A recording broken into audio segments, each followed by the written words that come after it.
to Jakarta.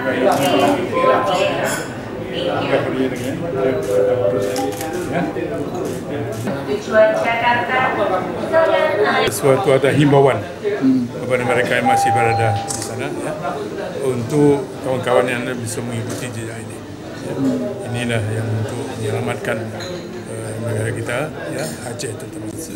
Ini untuk membuat supaya apa yang kita perlukan, terutama kita ingin membangkitkan ekonomi rakyat, akan menjadi lebih bagus. Dengan namanya keadaan di Aceh, tentu kita lebih nyaman ya akan bekerja. Ya, ini suatu contoh yang baik yang telah diberikan supaya kawan-kawannya supaya mengerti semua.